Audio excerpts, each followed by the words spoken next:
కొమరంభీం ఆసిఫాబాద్ జిల్లా కేంద్రంలో పెట్రోల్ కోసం వాహనదారులు బారులు తీరారు. పశ్చిమాసియాలో యుద్ధ పరిస్థితుల వల్ల పెట్రోల్ దొరకదన్న సోషల్ మీడియా ప్రచారంతో ప్రజలు ఆందోళనకు గురై బంకుల వద్దకు ఎగబడ్డారు. దీంతో జిల్లాలోని ప్రధాన పెట్రోల్ బంకుల్లో నో స్టాక్ బోర్డులు వెలిశాయి. ఉన్న 1-2 బంకుల వద్ద కిలోమీటర్ల మేర క్యూ లైన్లు కనిపించడంతో ట్రాఫిక్ నిలిచిపోయింది.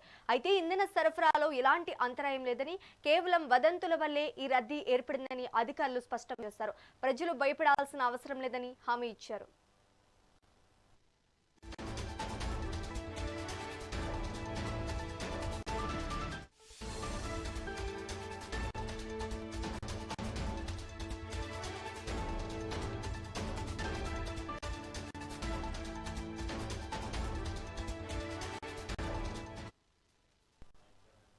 కొమరంభీం ఆసిఫాబాద్ జిల్లా కేంద్రంలో పెట్రోల్ కోసం వాహనదారులు బారులు తీరారు. పశ్చిమాసియాలో యుద్ధ పరిస్థితుల వల్ల పెట్రోల్ దొరకదన్న సోషల్ మీడియా ప్రచారంతో ప్రజలు ఆందోళనకు గురై బంకుల వద్దకు ఎగబడ్డారు.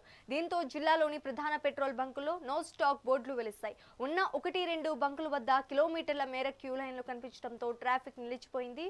అయితే ఇంధన సరఫరాలో ఎలాంటి అంతరాయం లేదని, కేవలం వదంతుల వల్లే ఈ రద్దీ ఏర్పడిందని అధికారులు స్పష్టం చేశారు. ప్రజలు భయపడాల్సిన అవసరం లేదని హామీ ఇచ్చారు. ఇక ఇదే అంశానికి సంబంధించి మరింత సమాచారం మా ప్రతినిధి నరేష్ అందిస్తారు. నరేష్, చెప్పండి. Thank you Sreeja. ఇటు కొమరంభీం ఆసిఫాబాద్ జిల్లాలో పెట్రోల్ కష్టాలు కొనసాగుతున్నాయి. యుద్ధ మేఘాల నేపథ్యంలో ఇటు ఇంధన కొరత ఏర్పడుతుందన్నటువంటి వార్తలతోటి ప్రజలు బంకుల వద్దకు క్యూలు కడుతున్నారు. ఇప్పటికే పలు బంకులు మూత పడడంతో పాటు ఇటు వాహనదారులు తీవ్ర ఇబ్బందులు పడుతున్నటువంటి పరిస్థితి కనిపిస్తూ ఉంది. అయితే ఆసిఫాబాద్ ఇది కేవలం ఒక ఆసిఫాబాద్ జిల్లా కేంద్రంతో పాటు ఇటు పక్కన ఉన్నటువంటి పరిసర మండలాలకు కూడా ఇదే పరిస్థితి కొనసాగుతున్నటువంటి ఆందోళనకరమైనటువంటి పరిస్థితులు నెలకొన్నాయని చెప్పవచ్చు. తెల్లవారుజాము నుంచే వాహనదారులు పెట్రోల్ బంకుల వద్ద బార్లు తీరారు. అయితే జిల్లా కేంద్రంలోని 3 ప్రధాన బంకుల్లో 2 వద్ద ఇప్పటికే నో స్టాక్ బోర్డులు పెట్టారు. మరి కేవలం ఒకే ఒక బంకులో స్టాక్ ఉండడంతో ఇటు పక్కనే ఉన్నటువంటి వాంకిడి మండలంతో పాటు ఇటు రెబ్బెనవర మండలాలకు సంబంధించినటువంటి వాహనదారులు కూడా ఇక్కడికే తరలి వస్తున్నారు. అయితే దీనివల్ల మెయిన్ రోడ్డుపై సుమారు కిలోమీటరున్నర మేర వాహనాలు ఇటు బార్లు తీరి ఉండడంతో వాహనాలు నిలిచిపోయాయి.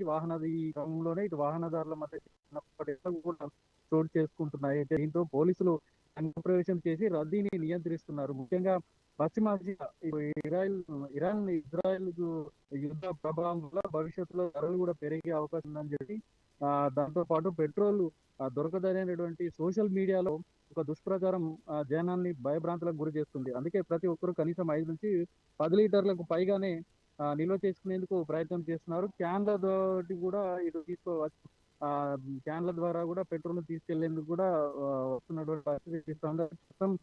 ఈ విషయానికి సంబంధించి పౌర సరఫరాల శాఖ అధికారులతోటి దీనికి సంబంధించి సంప్రదించగా వారు చెప్తున్న దాని ప్రకారం ఏంటంటే డిపోల నుంచి సరఫరాలో ఎలాంటి సాంకేతిక సమస్యలు కానీ ఎలాంటి ఇబ్బందులు లేవని, కేవలం ఒకేసారి ఏదైతే దుష్ప్రచారం సోషల్ మీడియాలో జరుగుతుందో ఈ సోషల్ మీడియాలో జరిగేటువంటి దుష్ప్రచారం తోటే వాహనదారులు ఒకేసారి బంకుల వద్దకు రావడం, క్యూ కట్టడం, ఎక్కువ మొత్తంలో పెట్రోల్ కొనుగోలు చేస్తుండడం తోటి వచ్చినటువంటి స్టాక్ అనేది తొందరగా అయిపోవడం తోటే నో స్టాక్ బోర్డు పెట్టడం జరిగిందని. అయితే ఉన్నటువంటి బంకులు కూడా వాహనదారులకు ద్విచక్ర వాహనదారులకు కాకుండా ఇటు కొంతమంది ఏదైతే డీలర్లు దీనికి సంబంధించిన పెట్రోల్ బంకు యజమానులు వేరే వాళ్ళతోటి ఇటు కుమ్మక్కై వీరు కృత్రిమ కొరత సృష్టించేందుకే క్యాన్లలో నింపి పంపిస్తున్నారనేటువంటి ఇటు ఫిర్యాదులు కూడా తమకు వచ్చాయని చెప్పేసి చెప్తున్నారు. అయితే దీనికి సంబంధించి నిఘా కూడా పెట్టామని, కొన్ని బంకుల యాజమాన్యాలు కావాలని స్టాక్ లేదని చెప్తున్నటువంటి పరిస్థితులు తమ అనుమానం రావడంతో రెవెన్యూ అధికారులు కూడా ఇటు తనిఖీలు నిర్వహిస్తున్నట్టుగా చెప్తున్నారు. అయితే నిల్వలు ఉండి కూడా నో స్టాక్ బోర్డులు పెడితే కఠిన చర్యలు తీసుకుంటామని చెప్పేసి కలెక్టర్ కార్యాలయం నుంచి కూడా హెచ్చరికలు కూడా జారీ చేశారు. అయితే ప్రస్తుతానికి లిమిటెడ్ సేల్స్ అంటే ఒక వాహనదానికి లిమిటెడ్ కొంతమేరనే ఇటు వాహనాలకు పెట్రోల్ పోస్తున్నారు. వాహనదారులు మాత్రం క్యూ లైన్లలో గంటల తరబడి వేచి ఉండలేక ప్రభుత్వం తక్షణమే జోక్యం చేసుకోవాలని చెప్పేసి డిమాండ్ చేస్తున్నారు. అయితే నో స్టాక్ బోర్డులు పెట్టడం, కృత్రిమ కొరత సృష్టించేందుకు బల్క్ గా అమ్ముకోవడం తోటే ఈ కృత్రిమ కొరత వల్లనే ఇటువంటి పరిస్థితులు నెలకొన్నాయని చెప్పేసి అధికారులు కూడా చెప్తున్నటువంటి పరిస్థితి. అయితే వాహనదారులు మాత్రం ఖచ్చితంగా ఇది ఏదేమైనప్పటికీ దానికి సంబంధించిన పౌర సరఫరాల శాఖ అధికారులు తనిఖీలు నిర్వహించి ఈ కొరత లేకుండా చూడాలని చెప్పేసి కోరుతున్నటువంటి పరిస్థితి కనిపిస్తా ఉంది. Sreeja, thank you for the update Naresh.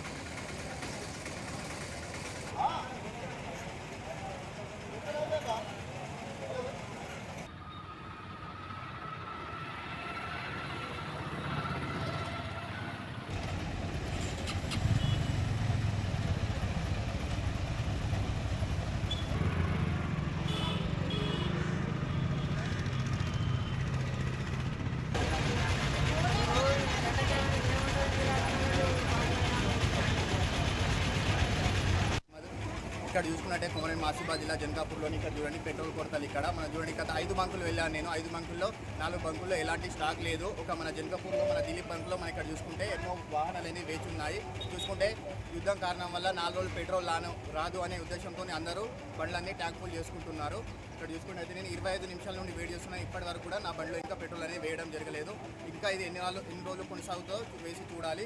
ఓకేనా, యుద్ధం కారణం మనకు ఎంత ప్రభావం చూపిస్తుందో ఇక్కడ మనకు పెట్రోల్ కొరత మనకు ఏర్పాటు. ఇక్కడ చూసుకున్నట్టే కొమరం ఆసిఫాబాద్ జిల్లా జనకాపూర్లోని ఇక్కడ చూడండి పెట్రోల్ కొరతలు ఇక్కడ మనం చూడండి గత 5 బంకులు వెళ్ళాను. భీం జిల్లా ఆసిఫాబాద్ తిరాని మండల్ ఉల్లిపిట్ట గ్రామం నివాసిని నేను టీకానంద్ మాట్లాడుతున్నాను.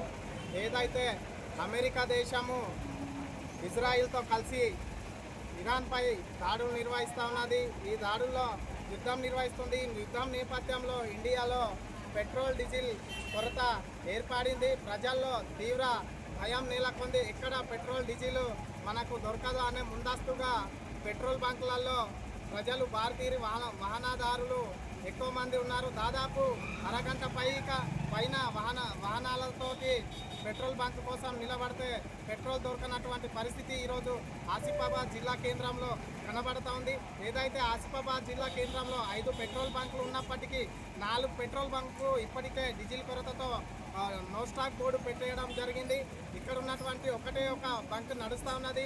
ఈ బంక్లో వచ్చి దాదాపు 40 నిమిషాలైనా ఇప్పటి వరకు పెట్రోల్ దొరకనటువంటి పరిస్థితి ఈ జిల్లా కేంద్రంలో కనబడుతూ ఉంది. ఈ పెట్రోల్ కొరత డీజిల్ కొరత లేకుండా చూడాలని కేంద్ర ప్రభుత్వాన్ని మేము డిమాండ్ చేస్తూ ఉన్నాం.